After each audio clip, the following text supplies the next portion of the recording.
Pues muy bien, yo diría que vamos a dar comienzo a esta clase. Nos toca hoy el capítulo 21 de Lucas, que obviamente va a ser un capítulo muy interesante por el contenido, pero antes de llegar a esto, vamos a pedirle al Señor que Él nos guíe en ese tiempo y que sea de provecho para nosotros y para nuestro entendimiento de la Escritura. Señor, gracias te damos una vez más por este día, por la posibilidad de estudiar tu palabra y pedimos, Señor, que tú nos ayudes, que tú nos ayudes a entender lo que estamos estudiando y te pido de corazón que tú bendigas también a aquellas personas que tal vez hoy no pueden estar o que tienen problemas técnicos para conectarse. Señor, pedimos que todo el mundo que quiera acceder, pues más tarde o temprano pueda hacerlo. Y por lo tanto te pedimos que tú nos acompañes en este tiempo. Te lo pedimos en tu nombre, Señor. Amén. Bien, entonces Lucas capítulo 21 y como siempre busco algún titular para resumir, digamos, el contenido del capítulo. En este caso he escogido la profecía de la destrucción de Jerusalén. Entonces, lo que vamos a hacer hoy, para aquellos que han estudiado conmigo el curso de Apocalipsis, va a ser una información complementaria porque es un capítulo que mejor que prácticamente ningún que otro capítulo de la escritura nos enseña lo que iba a pasar precisamente em, casi 40 años después de que cuando Jesús terminó su ministerio, exactamente como él lo había anunciado. Simplemente no quiero entrar en muchos detalles cronológicos porque además la mayoría ya lo sabrá por las clases que han tenido, pero ahora estamos, mm, según nuestro calendario, finales de marzo, inicio del mes de abril del año 33, y los acontecimientos que Jesús predice, que es la destrucción de Jerusalén, se van a llevar a cabo a partir del mes de marzo del año 66. Por lo tanto, esa guerra de los judíos que iba a tener como uno de los momentos más cruciales la destrucción de Jerusalén, termina oficialmente en el año 73 con la rendición de aquellos judíos que se han atrincherado en la fortaleza de Masada. em, Rendición en el sentido de que lo que ellos hacen es cometen un suicidio colectivo, y cuando los romanos entran allí pues encuentran a centenares de personas muertas. Pero bueno, esto no será nuestro tema, simplemente para que tengamos un poco un contexto histórico. Pero lo que tenemos aquí, esto es, si lo queremos así, una charla muy personal con los discípulos. Quiere decir que los discípulos le hacen a Jesús unas preguntas y lo que tenemos aquí es la respuesta. Obviamente, este capítulo 21 de Lucas es un capítulo paralelo para Marcos 13 y para Mateo capítulo 24. Y obviamente es crucial también a la hora, como acaba de decir, de estudiar el libro de Apocalipsis. Una vez más lo digo para aquellos que han estudiado Apocalipsis conmigo, se han dado cuenta que con cierta frecuencia me referí yo a ese capítulo. Bien, entonces, una vez más, para algunos tal vez que nos siguen hoy en esa clase, lo que vamos a hablar va a ser nuevo. Yo no sé cuántos nuevos estudiantes en ese sentido voy a tener hoy, pero tal vez para alguno que otro será nuevo. Pero lo voy a decir de la misma manera, es la interpretación más coherente, más escritorial, quiere decir, más en consonancia con la Biblia que yo conozco. Así que a eso vamos. Y vamos a ver el resumen de ese capítulo que se puede dividir fácilmente en 6 párrafos. El primero, que tal vez es un poco sorprendente y porque aquí se pone el tema de la ofrenda de la viuda, bueno, lo vamos a ver en un momento. Esto nos ocupa en los primeros 4 versículos. Y luego, a raíz de las preguntas que hacen los discípulos, Jesús habla de la destrucción del templo en términos generales. Pero luego dice, y esto es el tercer párrafo, que antes de esto va a haber una serie de señales y persecuciones. Y luego la destrucción de Jerusalén, propiamente dicho, se describe en los versículos 20 al 24. Y luego el capítulo, o la parte de ese capítulo tal vez más interesante, que es el número 5, la venida del Hijo del Hombre. Pero aquí no estamos hablando de la venida al final de los tiempos. Esto no es el tema de estos capítulos, aunque una vez más lo digo para que no haya malentendidos, por supuesto. La Biblia enseña claramente una vuelta del Señor Jesucristo al final de los tiempos, en eso creemos firmemente. Pero este capítulo no habla de esto en esos versículos 25 a 28, sino lo que comúnmente se entiende como la venida del Hijo del Hombre. No es la venida de Jesucristo al final de los tiempos, sino la venida de Jesucristo en el juicio de Jerusalén. Y vamos a ver en qué sentido hay que entender esto. Y luego el capítulo termina con una parábola y con una exhortación. Entonces, lo que vemos es que Lucas enfatiza aquí detalles históricos. Algo de historia vamos a tener que tocar.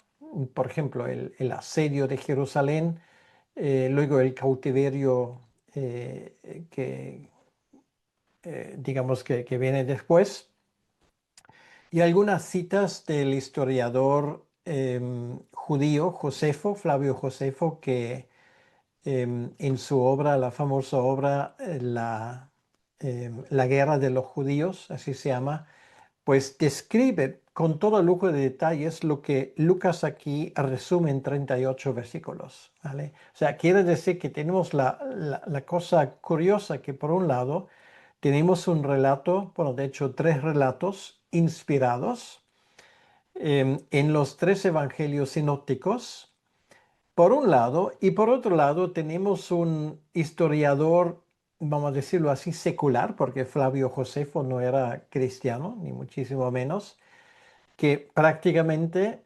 describe en su obra magna em, todo lo que en el capítulo 21 de Lucas tenemos escrito. Pero empezamos ahora con el tema de la ofrenda de la viuda.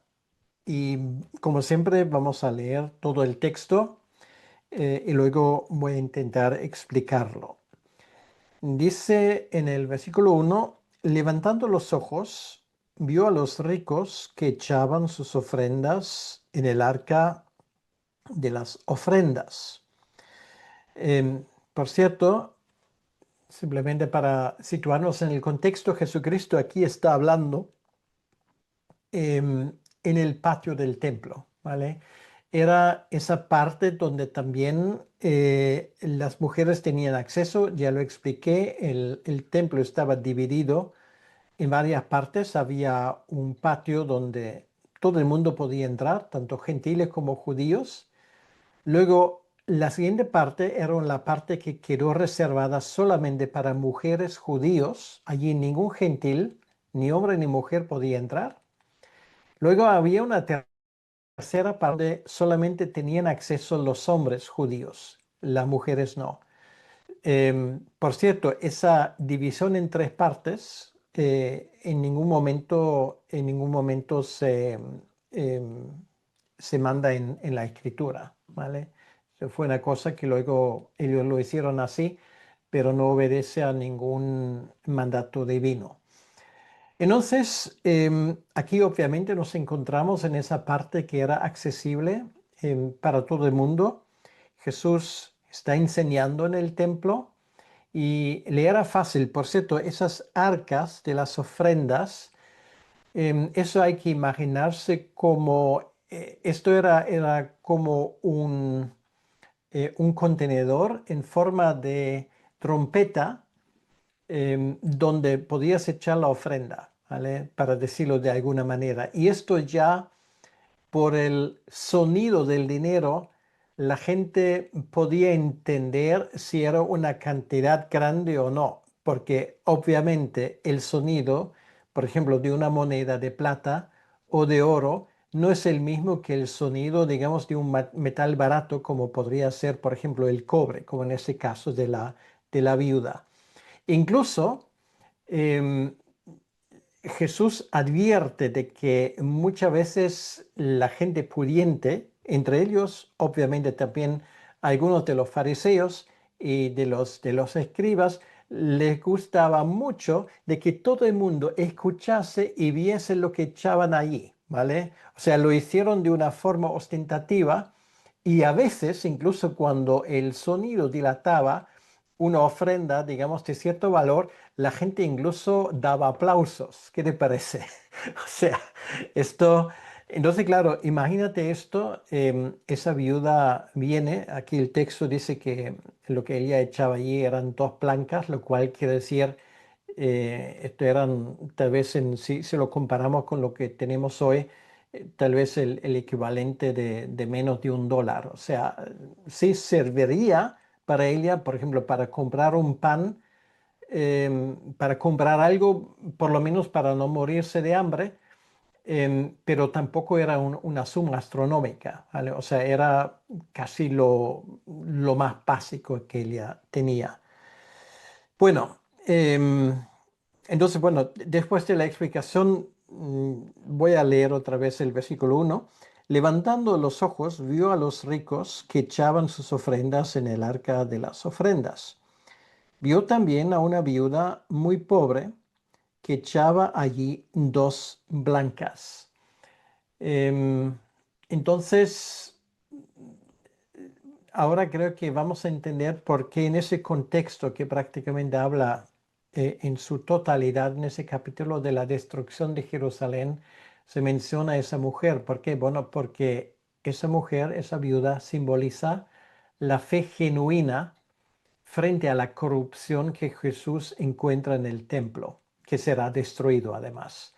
Quiere decir que esto nos indica que habrá gente que sí ha entendido el reino de Dios, pero muchos de aquellos que se creen entre los de primera fila, obviamente lo que Jesús implica es que ellos no han entendido lo que es el reino de Dios. Entonces, vamos a ver cómo esto sigue. Dice versículo 3, dijo, en verdad os digo que esta viuda pobre echó más que todos, porque todos aquellos que echaron para las ofrendas de Dios de lo que les sobra, mas esta de su pobreza echó todo el sustento que tenía. Entonces, obviamente lo que Jesús aquí nos enseña es una cosa evidente, no es tan relevante cuánto tú echas ahí en la ofrenda, lo que es relevante es cuánto te queda todavía. Entonces, bueno, en ese caso de la viuda, ella echó, aunque esto en el valor monetario era ínfimo, casi irrelevante, bueno, esto era todo lo que tenía. O sea, a partir de ese momento una vez más, y me imagino que no será la primera vez en su vida, una vez más dependía completamente del sustento divino. Entonces, su ofrenda en ese sentido refleja esa entrega total de esa mujer y eso es un contraste evidente con la hipocresía de los líderes del pueblo. Y esto es algo que Jesús lo dice claramente. Entonces, Elías de cierta manera prefigura a los fieles que perseverían ante el juicio del año 70.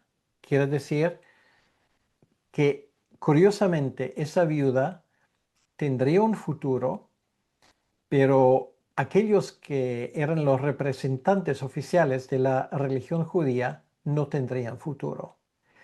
Entonces, lo interesante del reino de Dios es esto, el que invierte en esto, el que confía en lo que Jesús ofrece, permanecerá para siempre.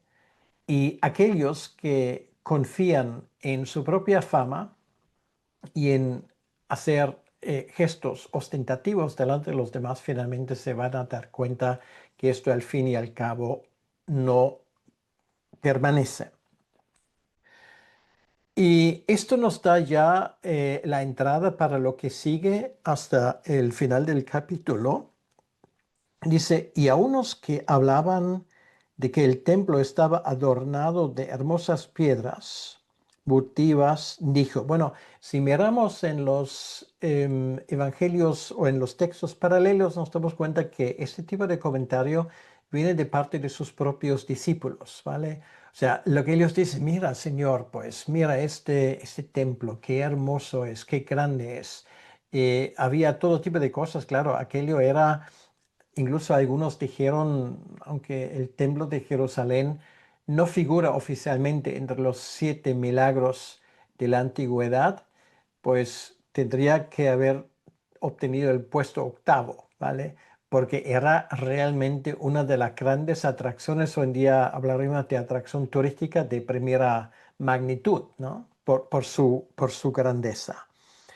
Em, y esto es lo que los discípulos alaban. Y ese templo, em, en ese momento cuando ocurre eso de la viuda, aún no se había terminado del todo, ¿vale? Aún estaban construyendo. Em, Realmente Herodes empieza a reconstruirlo a partir del año 20, pero realmente había empezado ya antes, porque había que poner una gran explanada, que por cierto sigue existiendo hasta el día de hoy, lo que hoy también se llama la explanada del templo, o algunos hablan del monte del templo. Esto es esa inmensa planicie que fue construido por Herodes el Grande, ¿vale? Entonces, sí que es una maravilla arquitectónica y solamente lo que es el patio del templo, pues tiene una extensión de unos 400 a 500 metros de largo y unos 300 metros de ancho, lo cual quiere decir que esto es mucho más grande que varios campos de fútbol, ¿vale? Es un terreno bastante grande, luego también edificado. Ahora, Jesús a este comentario les echa un jarrón de agua fría, ¿no? Porque esa admiración de parte de sus discípulos contrasta con la inminente destrucción de ese templo, y esto es algo que Jesús ahora va a explicar. Dice en el versículo 6, en cuanto a estas cosas que veis, días vendrán en que no quedará piedra sobre piedra que no sea destruida. Es Josefo que nos escribe en su obra Guerra de los Judíos, y aquí solamente voy a poner citas pequeñas, ¿vale? Para no aburrir demasiado, pero simplemente para que veamos que él escribe de esas cosas. Dice, el templo fue quemado y fue reducido a cenizas contra la voluntad de César. Quiere decir, él lo confirma que efectivamente de ese templo no quedaría nada. Y una vez más lo voy a mencionar porque esto es un argumento, un tema que de forma recurrente se escucha, porque queda en la parte occidental de todo ese recinto hasta el día de hoy lo que se llama el muro de lamentaciones o el muro occidental. Y algunos dicen, pero ahí hay piedras, obviamente, que vienen de ese tiempo de Herodes. Por cierto, algunos dicen que vienen del templo de Salomón, cosa que no es cierto, ¿vale? No vienen de los tiempos de Salomón, vienen de los tiempos de Herodes. ¿Y cómo es que Jesús dice que no quedará una piedra sobre la otra, mientras que ahí puedes ver ese muro de lamentaciones, que era un muro que sostenía esa planicie? Bien, hay que diferenciar entre lo que es el edificio del templo dentro de ese recinto y lo que es prácticamente lo que podríamos llamar el muro perimetral, ¿vale? Y ese muro de lamentaciones es parte, una pequeña parte del muro perimetral, y eso efectivamente allí queda algo. Pero lo que es el templo, lo que ellos admiraron, efectivamente no queda absolutamente nada. Em, Tanto en el año 70 como después de la segunda sublevación de los judíos en el año 135, fue reducido absolutamente a cenizas, exactamente como Josefo aquí lo dice. Entonces, esto marca el fin del culto judío, confirmando la palabra de Jesucristo. Y así quedamos hasta el día de hoy, ¿vale? Los judíos hasta el día de hoy quedan sin templo, quedan sin sacrificio, quedan sin sacerdocio. Algunos preguntan, ¿y podrían tenerlo en un futuro? Pues podrían tenerlo, pero es irrelevante, ¿vale? O sea, esto, sé que hay muchos autores que hablan continuamente del tercer templo y si se va a construir otro templo en Jerusalén. Para nosotros, y partiendo de ese texto, esto es completamente irrelevante, ¿vale? Si lo construyen o no, no tiene nada que ver con nuestra fe. ¿Por qué? Porque lo que Jesús aquí dice, que esto marca ya el final de esa época. Quiere decir que ese templo será destruido. De hecho, en el Evangelio de Juan, que ahora no tenemos tiempo para entrar en eso, él habla de su propio cuerpo como el templo, ¿vale? Derivada ese cuerpo, y en 3 días lo levantaré. Nos acordamos de esa cita. Y luego Juan añade, pero él estaba hablando de su propio cuerpo. ¿Por qué? Bueno, porque el templo de Dios en ese momento es Jesucristo. Y ahora en esa época, desde la vuelta de Jesucristo a los cielos, en el momento de su ascensión, sigue habiendo templo, pero ese templo no es un templo de piedras o un edificio, sino eso es el creyente individual y la iglesia. Ahora, en ese sentido, Pablo nos lo explica en 1 de Corintios, en 2 de Corintios. Pedro también en su primera epístola nos habla del templo en ese sentido. El templo eres tú y yo ahora. ¿Por qué? Porque en nosotros y en la iglesia vive el Espíritu Santo. Quiere decir, de la misma manera como Dios en su momento estaba presente en el templo. Es una presencia especial, ¿vale? Lo cual, bueno, tiene muchas implicaciones que ahora en ese estudio no vamos a poder agotar, pero esto tiene que ver con ese tema. Bien, entonces, Jesús además dice en cuanto a estas cosas que veis, días vendrán en que no quedará piedra sobre piedra que no sea destruida. Y luego él sigue en el versículo 7. Bueno, siguen los discípulos, le preguntaron diciendo, Maestro, ¿cuándo será esto? O sea, quiere decir que ellos preguntan por el momento. ¿Cuándo se produce esto? Y luego, ¿qué señal habrá cuando esas cosas están para suceder? Entonces hay dos preguntas. Los discípulos quieren saber cuándo ocurre y qué va a pasar antes. Quiere decir, ¿qué van a ser las señales? Y esto es exactamente lo que vamos a tener a continuación. O sea, Jesucristo aquí no está hablando de su segunda venida o algo por el estilo, está hablando de la destrucción del templo. Y el texto aquí es completamente diáfano y completamente, bueno, no es complicado, o sea, realmente hay que retorcer el texto para que ese texto diga algo que no dice. ¿Vale? No estamos hablando de su segunda venida, porque esto no es el tema. Bien, entonces, con esto vamos a ir al versículo 8, donde dice, él entonces dijo, mirad que no seáis engañados, em, porque vendrán muchos en mi nombre, diciendo, yo soy el Cristo, y el tiempo está cerca. Mas no vayáis en pos de ellos. Entonces, muy importante, Jesús está hablando a sus discípulos, ¿vale? No una generación que viene 2000 años después. Pues una vez más uno se sorprende cómo se retuerce el texto. O sea, los discípulos le hacen una pregunta y Jesús no les dice, lo que ahora voy a responder, esto a ustedes no les aplica, pero esto se aplica pues 2000 años más tarde. No leemos nada de esto en el texto. Los discípulos le hacen una pregunta y Jesús responde a esa pregunta. Lógicamente, si la lógica humana sirve para algo, es evidente, queda evidente para cualquiera que es una respuesta a la pregunta de los discípulos. Bien, simplemente para poner ahí una cita de Josefo, él dice en una parte de su libro, bueno, él tiene varias citas, pero puesto solamente una.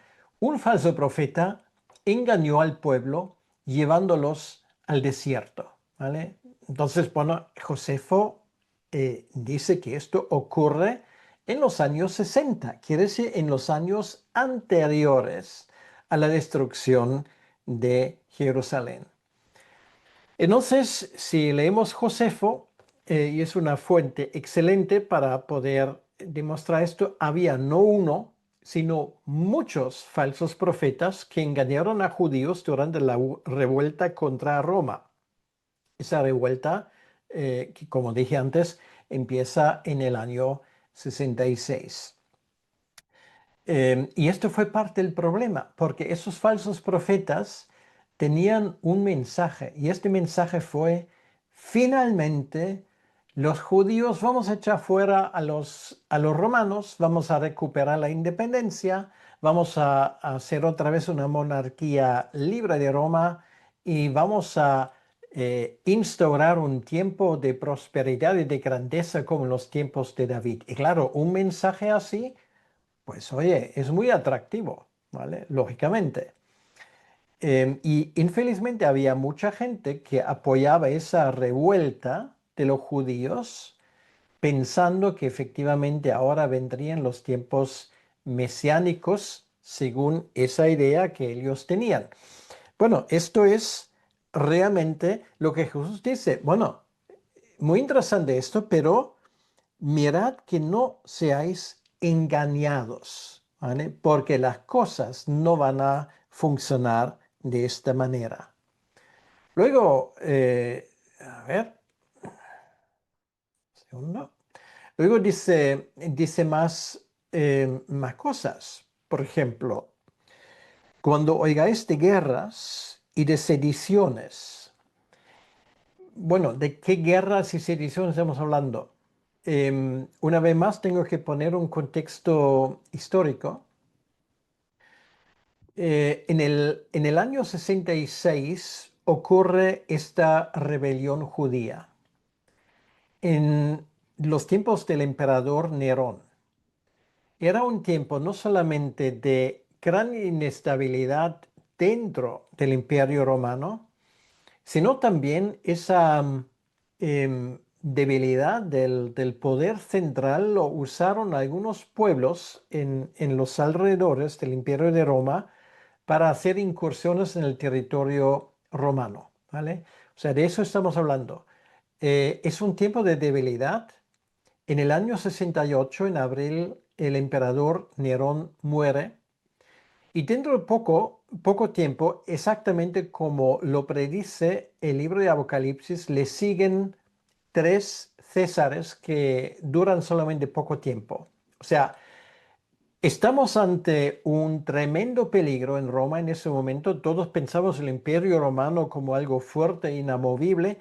En aquel entonces existió el peligro real que este imperio se desmoronaría como una casa de naipes, ¿vale? Una baraja de naipes. Y efectivamente de esto Jesús está hablando. Cuando oigáis de guerras y de sediciones, no os alarméis, porque es necesario que esas cosas acontezcan primero, ¿vale? O sea, esto responde a la pregunta de los discípulos, ¿qué señales habría? Bueno, esto sería, por ejemplo, una de esas señales. Y Jesús luego dice, pero el fin no será inmediatamente. Quiere decir que esto tarda un tiempo. Bueno, de hecho, ese tiempo pues tardaría unos 2 a 3 años aproximadamente. Luego dice versículo 10, entonces le dijo, se levantará nación contra nación y reino contra reino. Bueno, estamos hablando de algo que efectivamente en aquellos años ocurrió dentro y fuera del Imperio Romano. Era un tiempo de guerras, de gran estabilidad, ya quedaría lejos o quedó lejos esa Pax Augustana, la paz del emperador Augusto, em, que fue aquel emperador de los años cuando Jesús nació, donde el Imperio Romano había paz y tranquilidad. ¿Vale? El Imperio Romano en aquellos años era un hervidero de continuas rebeliones, guerras, etcétera, etcétera. Por lo tanto, está muy bien descrito de forma profética ese tiempo por las palabras de Jesucristo. Entonces, dice el versículo 11, no solamente habría esto, sino también habría más cosas. Habrá grandes terremotos y en diferentes lugares hambres y pestilencias, y habrá terror y grandes señales del cielo. Por ejemplo, había una hambruna que Josefo nos relata de los años 46-48, que por cierto también se menciona en el libro de los Hechos, ¿vale? Ágabo, cuando él predice una hambruna en Israel, creo que nos acordamos de esto, esto entra en esa categoría, o sea, el mismo libro de los Hechos nos lo confirma. Terremotos. Bueno, nos acordamos de que cuando la iglesia está reunida en Jerusalén, en el aposento alto, la tierra temblaba, ¿vale? Un terremoto, llamamos esto.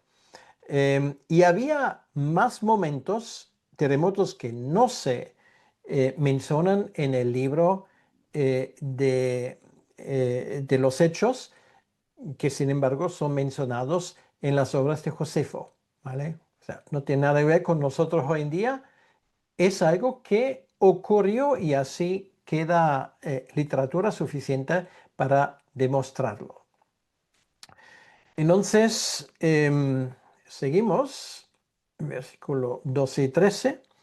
Pero antes de todas estas cosas, os echarán mano y os perseguirán y os entregarán a las sinagogas y las cárceles, y seréis llevados ante reyes y ante gobernadores por causa de mi nombre. Bueno, vamos a ver, si esto no es un resumen, por lo menos de todo el libro de los Hechos, entonces yo no sé lo que necesitamos, ¿vale?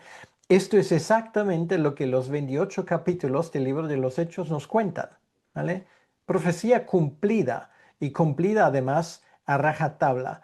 Aquí solamente menciono dos de las persecuciones que tenemos en el libro de los Hechos, en el capítulo 8, con el primer mártir que era Esteban, y en el capítulo 12, que es el contexto donde muere Santiago o Jacob, y donde Pedro milagrosamente sale de la cárcel. Entonces, es obvio que los cristianos enfrentaron oposición durante esos 40 años de forma continuada, ¿vale? Entonces, para ellos, Jesús nos dice estas palabras. Dice versículo 13, y esto será ocasión para dar testimonio. Es exactamente lo que hicieron. ¿Vale? Una vez más, el libro de los Hechos nos habla de forma tan clara. Y seguimos con el texto. Proponed en vuestros corazones no pensar antes cómo habéis de responder en vuestra defensa. En otras palabras, lo que dice, bueno, se pueden agarrar el dinero para abogados o para construir un caso de defensa, no. Van a tener un mejor abogado, que será el Espíritu Santo, ¿vale? Que por cierto en la Biblia se le llama abogado, el consolador. Porque yo os daré palabra y sabiduría, la cual no podrán resistir ni contradecir todos lo que se opongan. Y una vez más, podríamos citar varios versículos del libro de los Hechos, donde vemos como exactamente esto es lo que está pasando. ¿Vale? Es que, por ejemplo, cuando habla Esteban, los judíos no saben qué decir, ¿vale? No pueden llevar a la contraria porque tiene toda la razón del mundo. Lo mismo con los apóstoles. No tienen argumentos. El caso de Pablo, lo mismo. Eh, el caso de Pablo es un caso evidente y eso es la razón porque él finalmente, aunque el libro de los Hechos no lo menciona, es puesto en libertad. ¿Por qué? Bueno, porque todas las acusaciones contra Pablo se quedan en nada, de la misma manera como las acusaciones contra Jesucristo se quedaron en nada. Pero esto no quita que la persecución sigue, dice el versículo 16, mas seréis entregados aún por vuestros padres y hermanos y parientes y amigos y matarán algunos de vosotros, y seréis aborrecidos de todos por causa de mi nombre. Bueno, esto describe obviamente una situación de persecución. Es una situación donde nos damos cuenta de forma obvia cómo cuán difícil eran aquellos tiempos porque la división a veces iba por en medio de familias enteras. Y finalmente Jesús dice, versículo 18, pero ni un cabello de vuestra cabeza perecerá. Bueno, esto quiere decir que no les va a pasar nada, ¿no? No es lo que Jesús dice.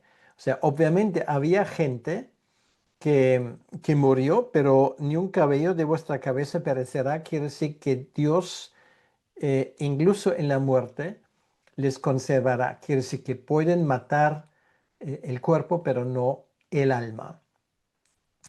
Y luego dice, con vuestra paciencia ganaréis vuestras almas. Y esto ya nos da, digamos, el puente para los versículos que siguen.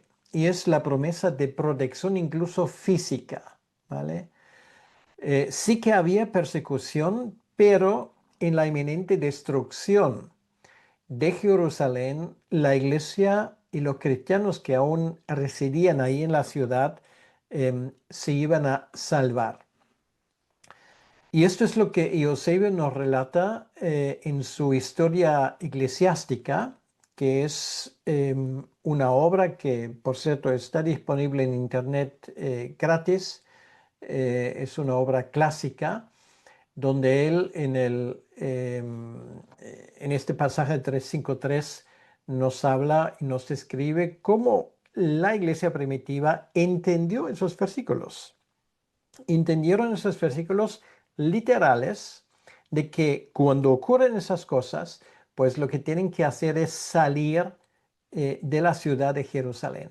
¿Vale? Esto es exactamente lo que hicieron y Eusebio lo certifica, dice, es exactamente lo que había pasado.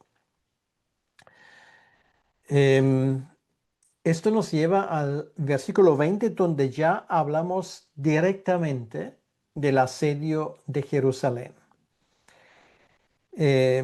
Jesús dice, pero cuando viereis a Jerusalén rodeada de ejércitos, sabed entonces que su destrucción ha llegado.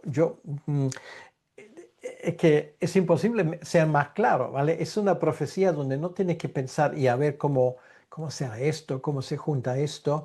Es lenguaje plano y claro, ¿vale? No hace falta buscarle cinco pies al gato ni nada por el estilo. Entonces, interesante que él habla de que Jerusalén será rodeada. Quiere decir que el ataque de los romanos, cuando finalmente ellos se reagrupan y vuelven a ocupar Israel, em, es un movimiento, para decirlo así, no directo contra Jerusalén, porque Jerusalén tenía muros, sino la única forma de tomar una ciudad de esas características era en un asedio, ¿vale? O sea, rodear la ciudad, no atacarla frontalmente, y eso es exactamente lo que el texto dice. Josefo nos dice Tito, que era el general romano, que finalmente prendería fuego a Jerusalén y al templo. Tito rodeó la ciudad con un muro para que nadie escapara. Quiere decir que era como una ratonera. En algún momento esa ratonera se cierra. Hay por lo menos tres divisiones romanas situadas en diferentes sitios en los alrededores de Jerusalén. Nos dice Josefo que en un radio de 20 kilómetros se cortaba todo tipo de árbol porque tenían que construir sus máquinas lanzaderas de piedras y todo tipo de cosas. Entonces, no quedaba ni un árbol en los alrededores de Jerusalén.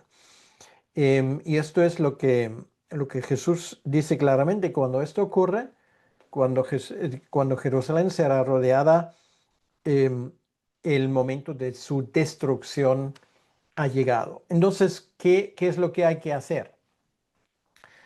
Realmente la ventana de escapar de Jerusalén era una ventana muy estrecha porque las noticias corrían que los ejércitos romanos habían entrado por Galilea y en cuestión de pocas semanas llegarían a Jerusalén. Entonces, esto era el momento cuando la iglesia primitiva se dio cuenta, ok, ahora es el momento de salir porque no habrá otra oportunidad. Dice el versículo 21, entonces los que estén en Judea huyan a los montes y los que en medio de ella, que es en medio de Jerusalén, váyanse y los que estén en los campos no entren en ella. Quiere decir que ahora la cuestión no es recuperar los bienes o salvar las casas o ir al banco para retirar tu dinero o algo por el estilo, sino ahora la cuestión es salvar la vida y cada hora cuenta. Y efectivamente esto es lo que hizo la iglesia. Eusebio confirma que los cristianos, siguiendo esa instrucción, huyeron a Peya. Es una ciudad que hoy está situado en Jordania, en el otro lado del río Jordán, no muy lejos del lago del mar de Galilea, ¿vale? Para situarla aproximadamente. Entonces, esa obediencia de la iglesia primitiva fue clave para la supervivencia de los creyentes. Dice Josefo que en el asedio de Jerusalén murieron más de 1 millón de personas. Em, Corrían ríos de sangre. Era una carnicería inimaginable. Bueno, por esto el libro de Apocalipsis, pues suena así.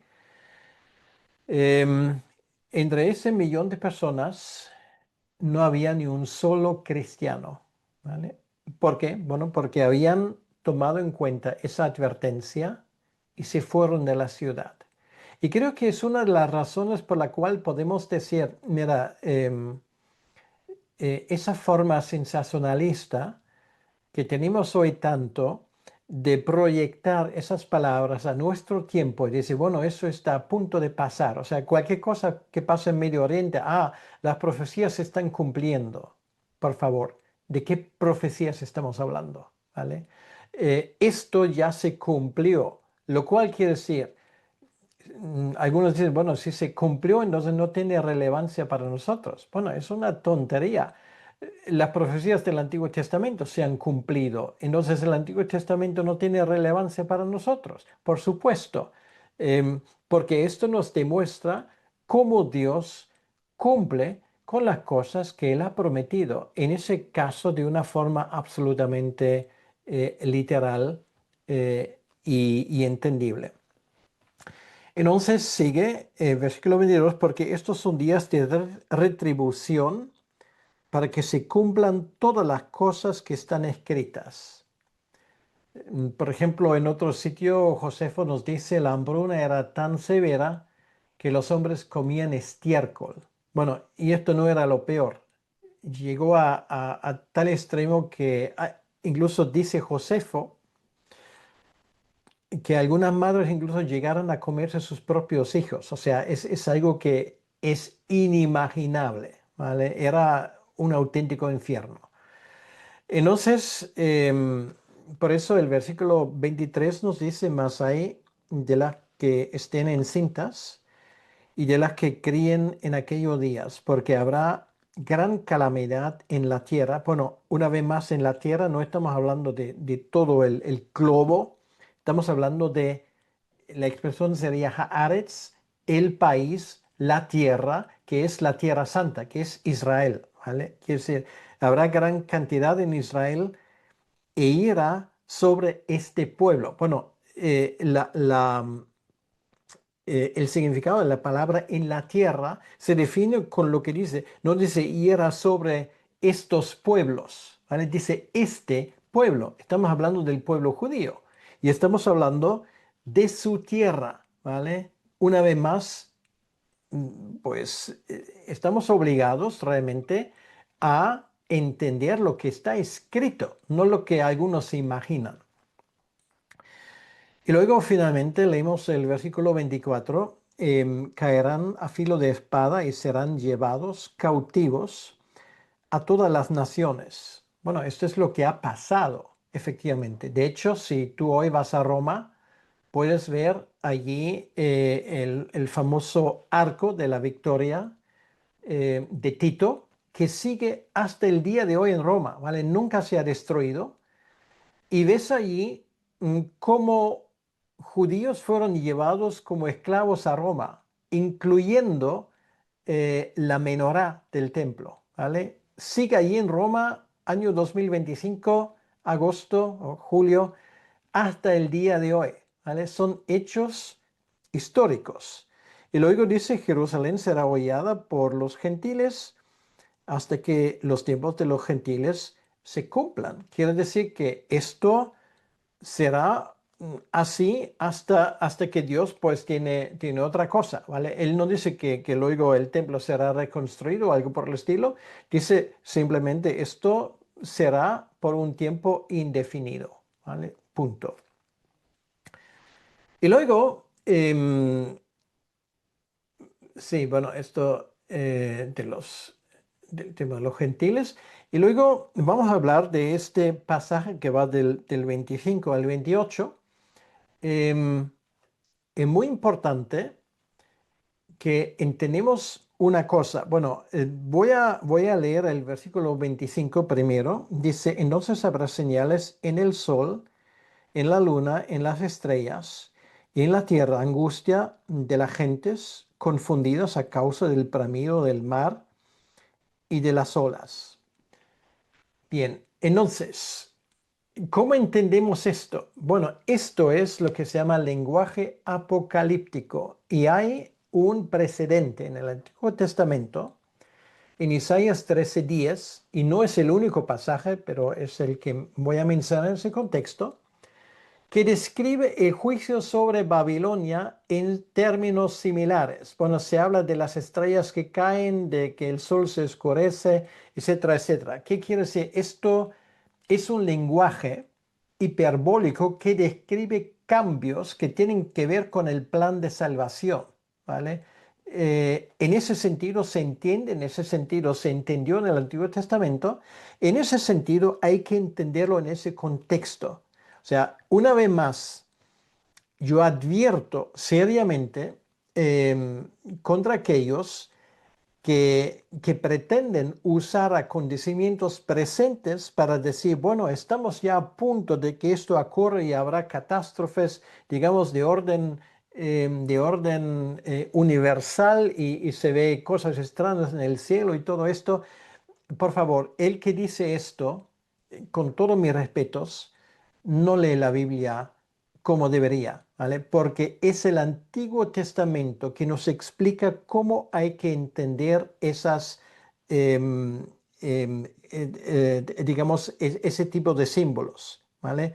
Quiere decir, estamos hablando, bueno, aquí menciona Isaías 13 días, podría haber mencionado Ezequiel 32:7, Joel 2:31 que nos habla de la primera destrucción de Jerusalén, o como en ese caso de la destrucción de Babilonia, usando el mismo tipo de lenguaje. Quiere decir, en otras palabras, el orden mundial y religioso sufre unos cambios fundamentales. Esto es el mensaje, ¿vale? Entonces, la cosa sigue. Un segundo, versículo 26, desfalleciendo los hombres por el temor y la expectación de las cosas que sobrevendrán en la tierra. Una vez más, en la tierra quiere decir en el país, en Israel, porque las potencias de los cielos serán conmovidas. Quiere decir, porque habrá cambios. ¿Qué cambios hay? Ahora, el sistema religioso judío ya no es necesario. ¿Por qué? Porque se ha cumplido en Cristo, ¿vale? Lo cual quiere decir que el judaísmo, como lo conocemos hoy en día, no es otra cosa que una expresión sectaria de personas que hasta el día de hoy están buscando su Mesías porque no lo encontraron hace 2000 años y le siguen rechazando hasta el día de hoy. Y esto no tiene nada que ver con antisemitismo o con un odio a Israel o algo, no tiene nada que ver con esto, sino simplemente tenemos que decir desde el punto de vista bíblico, la religión de Moisés fue cumplido en Cristo. Y lo que no fue cumplido en Cristo, eso sigue vigente, eso sí, pero todo lo que tiene que ver con la ceremonia, con el templo, con los sacrificios, con el sacerdocio, esto fue cumplido y por lo tanto, lo digo una vez más, es completamente irrelevante si el día de mañana hay otro templo en Jerusalén o no.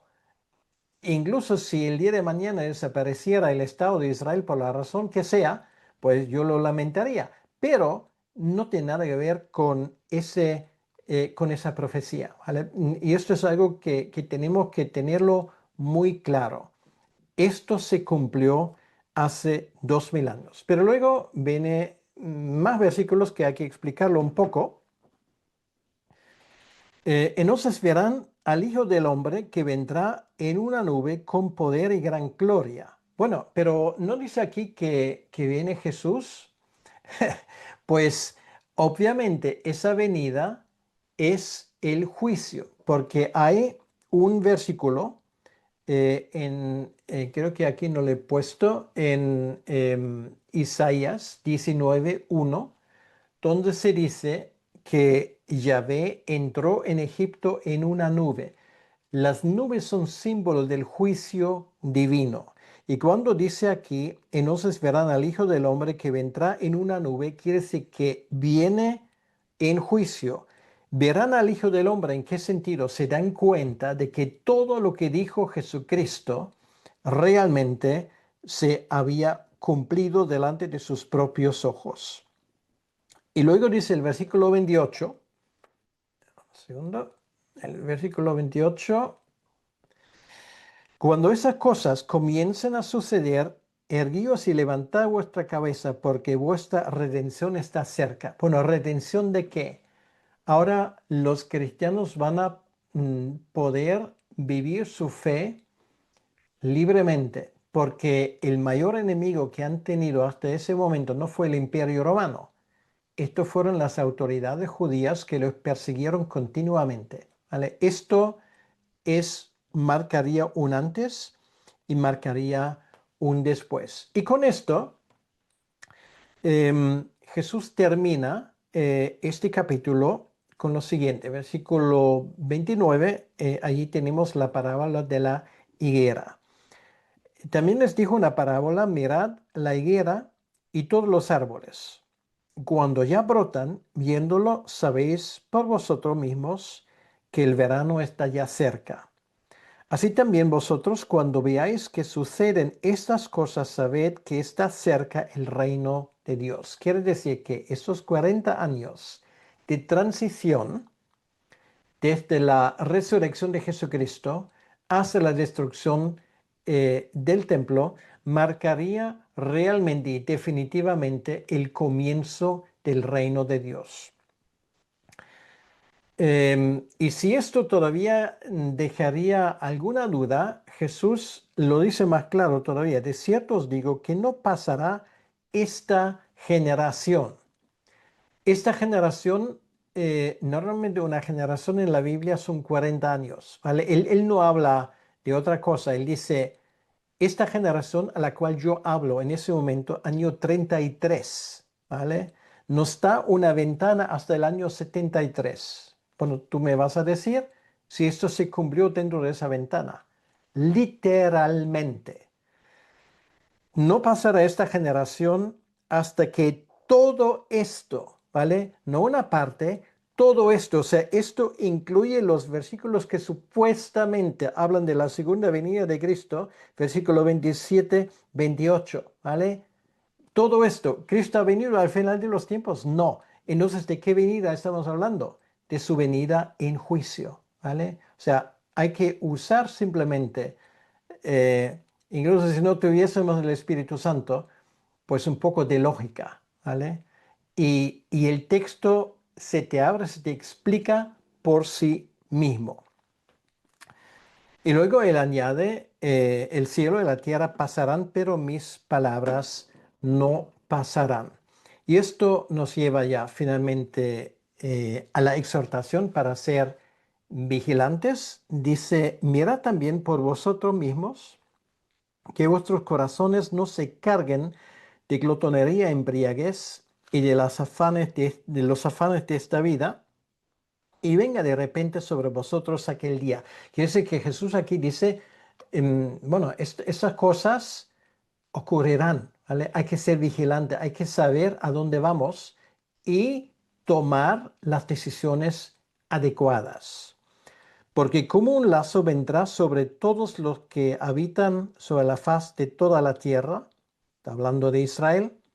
Velad pues en todo tiempo orando que seáis tenidos por dignos de escapar de todas estas cosas que vendrán y de estar en pie delante del Hijo del Hombre. Quiere decir, estar en pie delante del Hijo del Hombre, quiere decir que estad conscientes de que eso lo que ocurre no solamente es una desgracia, esto es un juicio divino, y estar en pie delante quiere decir que esto nos merece un respeto sabiendo que Dios está actuando.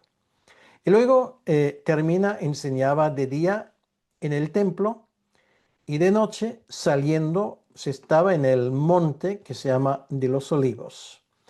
Y todo el pueblo venía a él por la mañana para oírle en el templo. Y así él sigue el resto de, de este tiempo hasta que finalmente van a ocurrir las cosas que llevan a su apresamiento, a su detención a partir del jueves por la noche, según nuestros cálculos. Y esto será la parte que vamos a estudiar a partir del mes de septiembre, ¿vale? Entonces, bueno, en ese sentido, hemos podido concluir con esa primera parte y nos queda lo que es su crucifixión y su resurrección en la segunda parte. En ese sentido, realmente pues la cosa no se interrumpe, digamos, de una forma brutal en medio de un pasaje. Bien, entonces nos quedan algunos minutos y si hay preguntas, adelante. O sea, con mucho gusto, si puedo, los voy a responder.